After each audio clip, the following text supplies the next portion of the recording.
Welcome to the Roost News, the things for all things volunteer.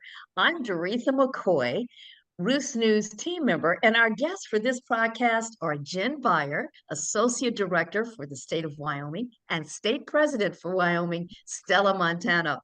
Thanks for being our guest today. Our topic is artificial intelligence, known as AI. AI is becoming increasingly popular as a support system, if you will. And we are going to hear AARP's point of view on the staff and volunteers using of AI. But before we get started, I'd like to ask that you share a little bit about your roles and who you are at AARP as Associate State Director and President. I'll start with you, Jen. Sure. So I have been around AARP for almost 20 years now in various positions. I've worked in the Wisconsin office, the Illinois office, the West Region office, the Office of Volunteer Engagement, and for the past 3 years, I am now the Associate State Director of Outreach in Wyoming. Now, how did you get to AARP? I started at AARP as an intern, actually. My master's degree is in gerontology, and there was no better internship than the one with AARP.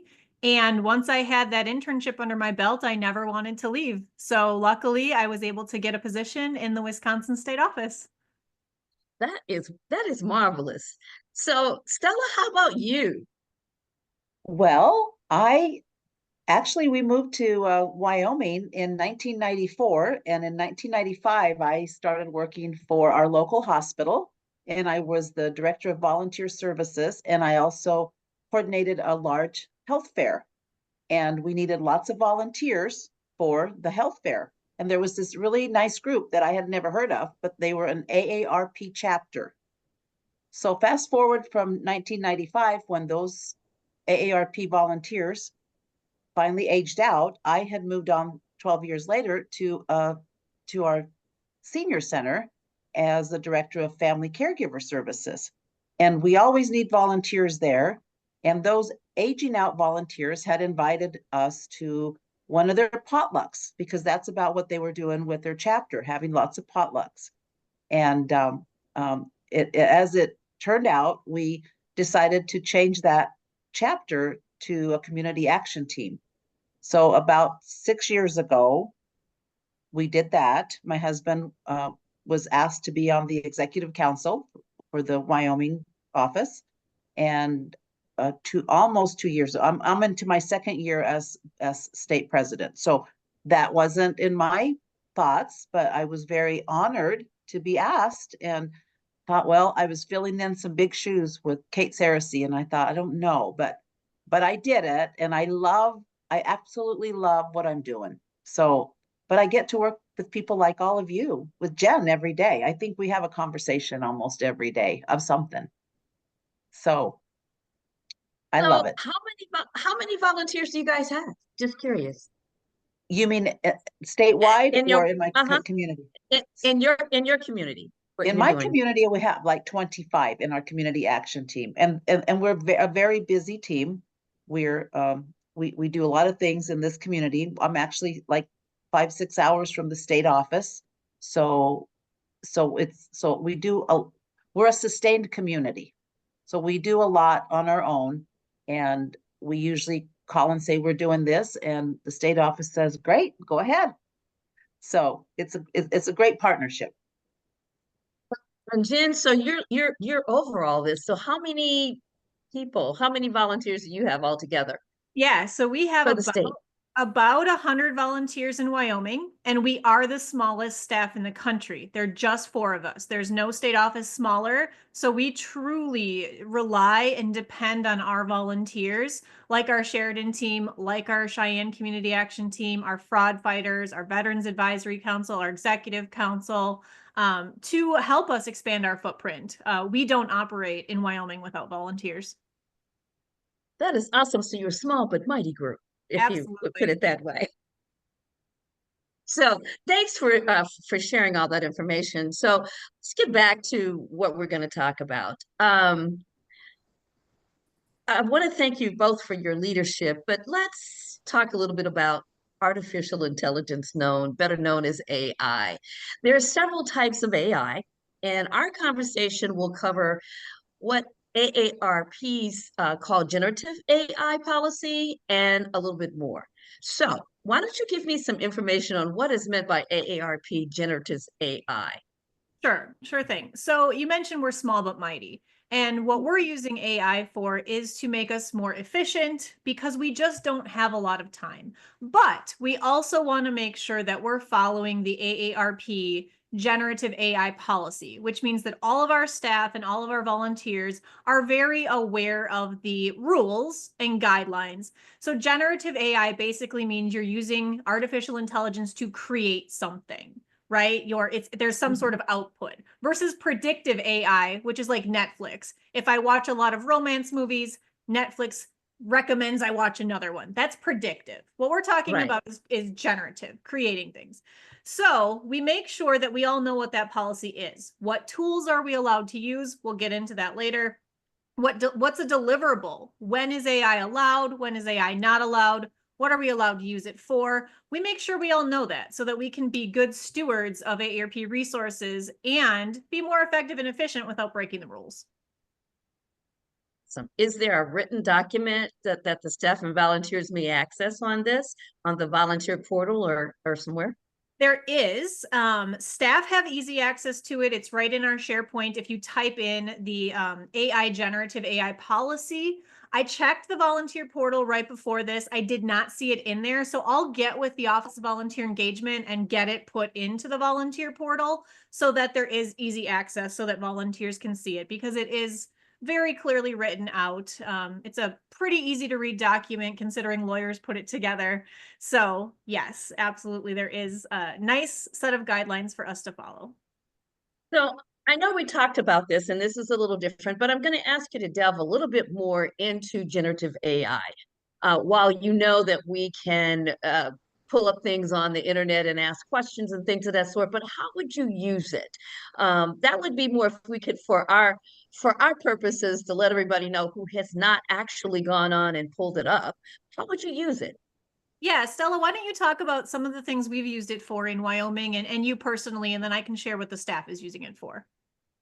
Okay. I have to say that at our summit training where we train all our volunteers in last year in 2023, that was the first time that it came up, and it just seemed like it could be so helpful in anything we do, and yet kind of scary. But so I started playing with it a little bit with the training that we had, and I do a lot of newsletters, or not, excuse me, articles for newsletters, or our local newspaper has AARP on a rotation, so I'm often looking for ideas to share for the 50 plus or for caregivers. And so AI, it's really helped me to look for, it's kind of like a thinking partner. Like I might have an idea and I'll run that idea, and then it comes up with things. But I also know, knowing the rules, what I can't do. I can't feed it certain things. I can't just take that and copy everything. But it really helps us. And we've taken it to our community action team, because a lot of them are making flyers. We have different things. I just had one created that we're doing a community TEA, where we'll be serving caregivers and doing some fun things that we borrowed from another state. And so created a flyer, and those are the things that I use. I know that Jen has way more and a lot bigger areas that she does, but for me as a volunteer, that gives me a lot of opportunity to feel like I'm not alone, because again, we're pretty far from the state office. I can't pop in and just, get that kind of support. I have to get it in a different way. Nice. Yep. And to Stella's point, per the AARP guidelines, you absolutely can use AI like a Copilot. Copilot is the favorite. It's free. It's out in the world. You can go to copilot.microsoft.com and you can ask it, hey, I'm thinking about having an event. Here are some details about that event. Could you give me language for a flyer? That information is ultimately going to be public anyway, so you can feed that into tools like Copilot or a Chat GPT, and it can help you out with that.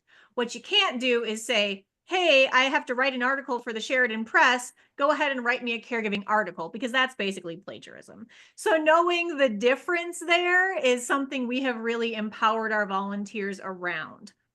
So we use it for things like creating scripts. We had a veterans resource fair, and we had volunteers who were willing to call all of the vendors, right? And tell them about the fair, invite them there, feed them logistics, but they just wanted a script. Sure, I can sit down and write that script for those volunteers who are going to make the phone calls, or I can just ask Copilot to do it for me. Write me a script. Our volunteers are going to be calling vendors, remind them to include information about collecting email addresses and that lunch will be provided. And in 10 seconds, I've got a script, right? I've used it for calendaring. We partner with our local library. We had a series of presentations coming up. I basically said to Copilot or to ChatGPT, either one, I always kind of see which one is going to pop me out the best response. I need to schedule a series of 12 presentations. They're on Medicare, Social Security, decluttering, and brain health. I need you to avoid major holidays. I need you to make them at a time of day when people over the age of 50 are likely to attend based on the topic.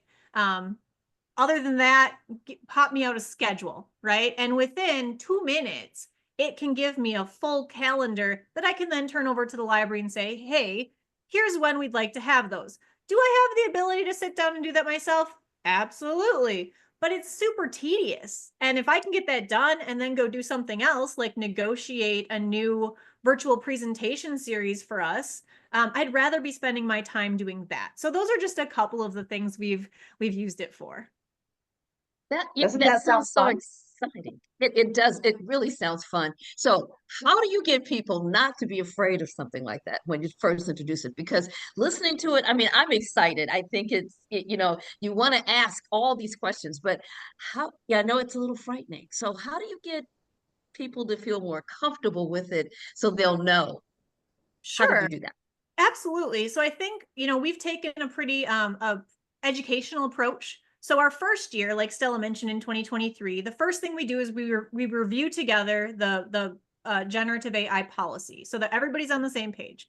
Then I'll typically stand up and do a presentation, 5 minutes, on using Copilot or using Gemini or using ChatGPT, and I'll reiterate what you can't feed into this is anything internal or confidential. Right? So if you see a report or something from AARP and it says internal or confidential, no, don't do that. Don't feed it in. But if it's something already out there on the web or something you intend to use publicly, then it's okay.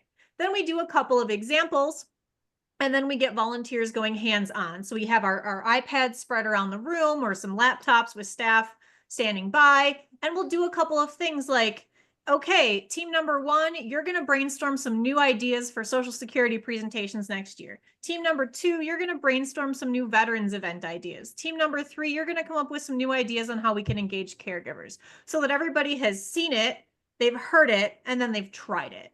And Stella can probably tell you a little bit more about how that process feels. Yes. Well, at first it's kind of scary, right? Because for some of us that aren't high tech or even very techy at all, it is scary, and you're afraid to do something, but something that you shouldn't do. But being in a place where everybody's got a, like Jen said, my passion is caregivers, so I love to find new ideas and building different things. And we just are finishing up a 12-week series with of caregiver trainings that we did, and so using those tools in a safe place where we're not afraid to do it. Because sometimes when you're by yourself, Jen can attest to this, I'll send a picture from one phone to another phone and saying, should I do this? Should I say yes to this? Because I still am a little bit leery of what I might hit, that I might run into some scam. So Right, right. I feel like because we get to practice this at our summit trainings, and we get all of our volunteers, and then when my husband and I, when we have our community action team with all of our volunteers every month, we talk about these things and how we've done them, and helping others. Because as people age, I mean, the young the younger the generation, the more they know. And Right. so to teach elders even to use an iPad or something, or even their smartphone, they can do this. And I don't know, Jen makes, you can see that Jen makes everything sound exciting, and it is, because she takes that fear away. She helps us to not have that fear. Those are great examples, and that is absolutely awesome. Because I know a lot of times people will go out and they're afraid, and then they'll do something and they don't know how to check to make sure it's correct. One thing that I have is everything that you get may not necessarily be correct. So you want to give us a little bit of explanation on what we used to call trust but verify? Yeah, absolutely. So the problem with AI is that humans created it, humans are training it, and so sometimes it has a couple of biases, might give you some misinformation. There are some privacy concerns, like we've already said. So taking them one at a time, you always have to check the information that is generated back to you, right? Like if I said, what's the best ski resort in Colorado? And it comes up with, well, this is absolutely the best ski resort in Colorado. That might just be because so many people on Google search for that ski resort. It doesn't necessarily mean it's the best one. That's just a simple example, but you want to be the human in the loop, as we say. You want to double check and fact check your information. The other thing is that AI can absolutely be used for nefarious purposes. And this is something we also showed our volunteers, because now AI can absolutely be used to propagate scams at scale. So for example, the grandparent scam, where it used to kind of sound like your grandchild calling you and they need your help and send some money, now it actually can sound and look just like your grandchild calling you with FaceTime, because AI is able to make a copy from as little as 10 seconds of your grandchild being on the internet. Maybe they made a TikTok video or they're on Facebook. Now the call comes in, it looks and sounds like your grandchild, and they're asking you for money, but that was completely created with AI. So we demonstrate that to our volunteers, just how easy it is. And we encourage, make sure you have a code word in your family to verify that that's really your grandchild calling you, or your son or your daughter. So that's something we recommend. Privacy concerns, anything you feed in to AI absolutely can stay within that tool forever, which is why it's so important to know the privacy settings. Are they toggled on or toggled off? Have you told it it's okay to keep a history of what you're asking it, or have you not? Have you created an account, or have you not? And that's why we make sure we don't feed in any internal or confidential information. Nothing like mergers or acquisitions that AARP is planning on having. No membership data, none of that stuff goes in to it. So that's where we're kind of at on that. But another tool I just want to recommend, because people get scared and they're like, I'm not going to use any of this, or how do I know if something's been created by AI, is there's a website out there. It's a nonprofit, nonpartisan organization, and it's called True Media.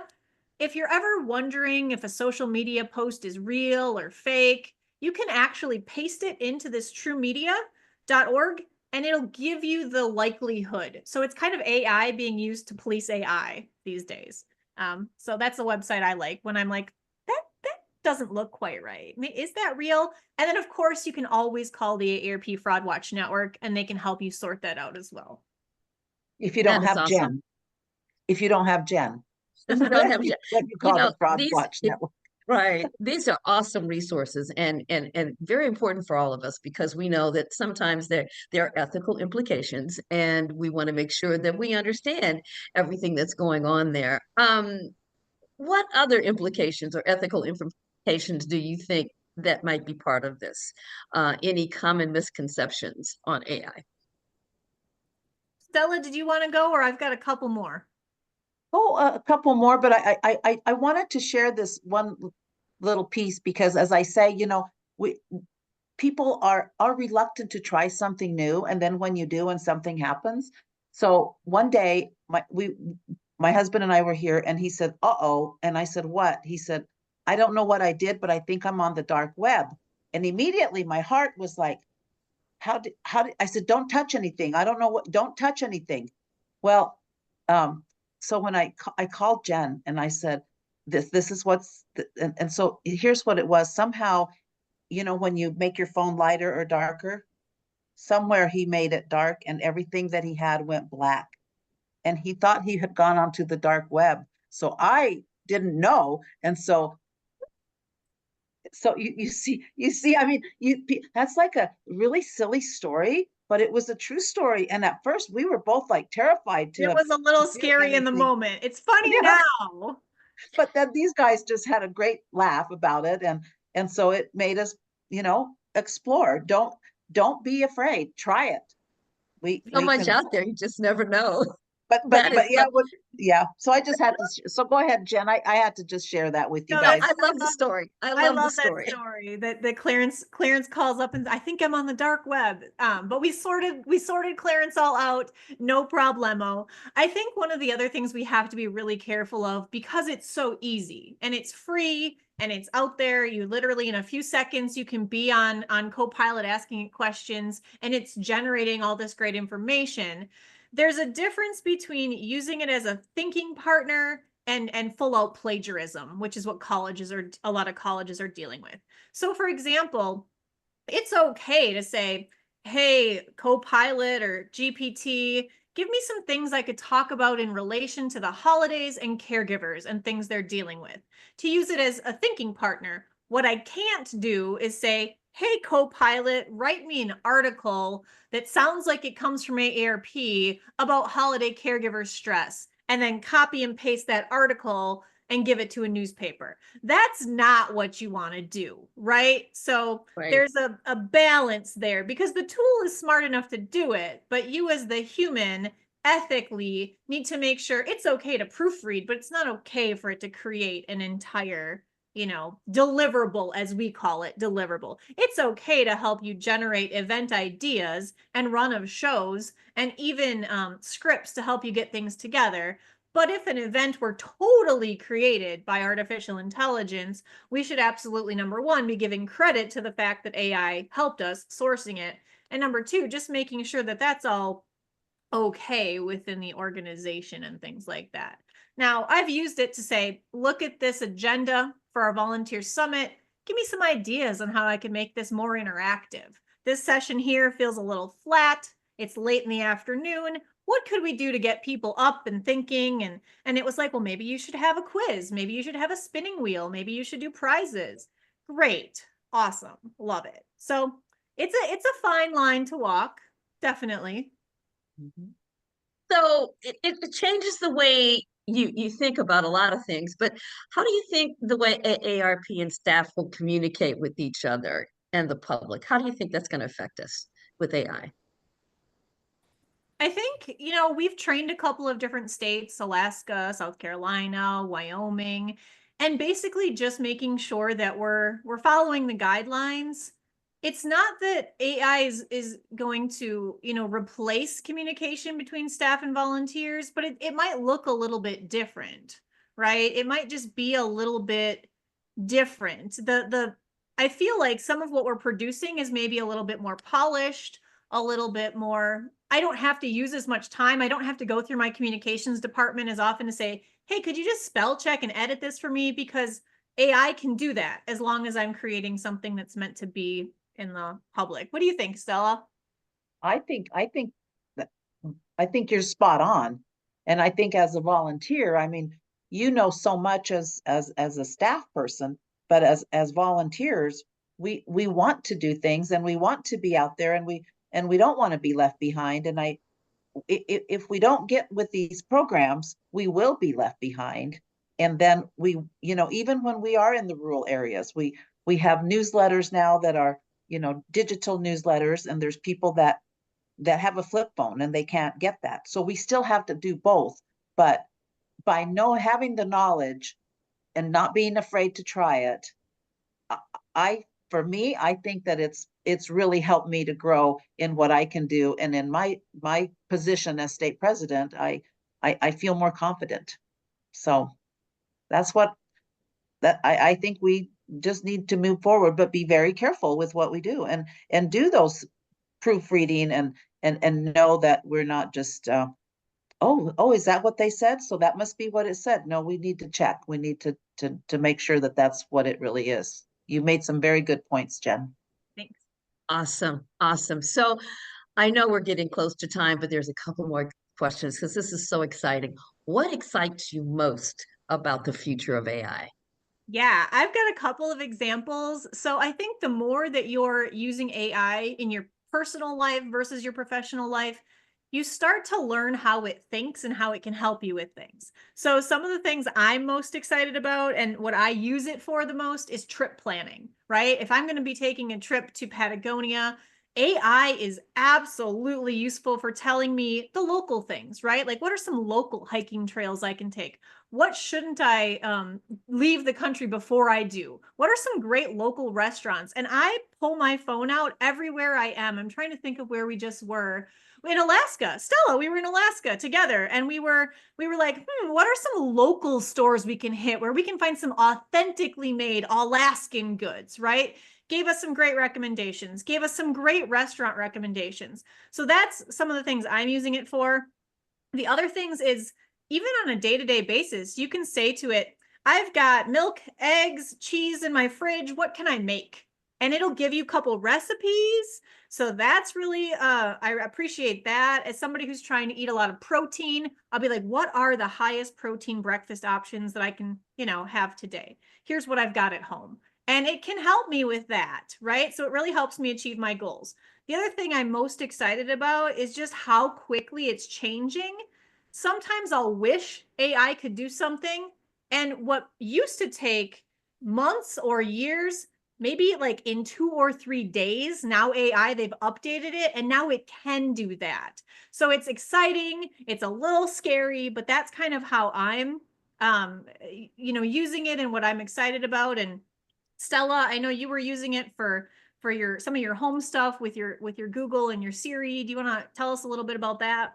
Well, I love to cook and when we garden, and so I can a lot, and I use it for a lot of those things, like how is best to preserve an herb or certain things, or what other ideas do you have for making tomato sauce instead of tomato paste, or so I love it for all of that. That's the fun part, and that's where I think I get confident, where I see, well, I can do that, I can ask that, and then now traveling a little bit, like I was, when you're with Jen, you have Jen, you don't have to rely on it. But when my husband and I are stumbling through an airport, and as I said to you, that LA airport was a little bit tricky. So had I been by myself, I might have had to have used AI to get me where I was going, because not only did I have my first ride in a Tesla, but all of that is just a lot of new. But on a smaller scale, for me, what Jen said, when we travel, when we look for things to do, places to hike, and places to eat. But I really do like it at home, because I do like using all of this, that Google can turn my lights on and off, and AI can tell me what might be best used in this recipe, and it is fun. I think you have to let it be a little bit fun, so that it's not so scary, because I can tell that with our volunteers, especially the older generation, older than I am, it's still very new, and everybody's afraid of scams, and For it's sure, out for there. sure. Yeah. But Thank you. th- This is just so exciting. Like I said, we can go on and on, because this is something that you can look at and you can see the positive impacts that it's going to have on all of us in the future. Thank you for sharing your insights on AI and the implications and the use of AI by staff and volunteers. AI has an incredible opportunities and challenges. Staff and volunteers, we suggest that you please continue to explore and discuss this fascinating field of AI as you keep in mind the AARP Generative AI Policy. Is there anything else before we close that you'd like to share? Stella, go ahead. Well, I just like to share that it's such an exciting time, and just letting people, AARP gives us all a vehicle and to do things that we love to do. And if it's something that you're passionate about, and I can use a lot of it with my caregiving, but I can also do other things. So that's what I like to share. Don't hold yourself back. Do what you think that nobody's ever asked you if you wanted to do or could do, and say, because if you, I have that always that saying, if you always do what you've always done, you'll always be where you're always been. So do something different and take an adventure.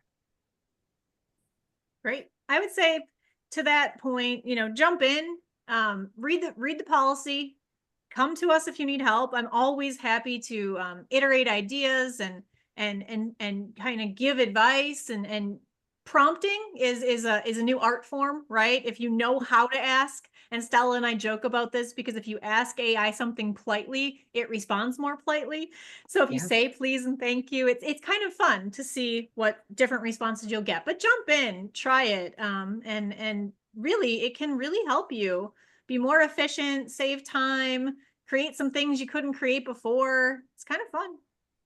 And have fun. This is, well, Jen Baier, AARP Associate State Director, Wyoming, and Stella Montano, Wyoming AARP State President. I want to thank you for joining us today. This has just been extremely exciting. Staff and volunteers, we encourage you to subscribe to our Roost News podcast channel on your YouTube and listen to it on other audio versions of your favorite platforms. And of course, please invite your colleagues to join us too.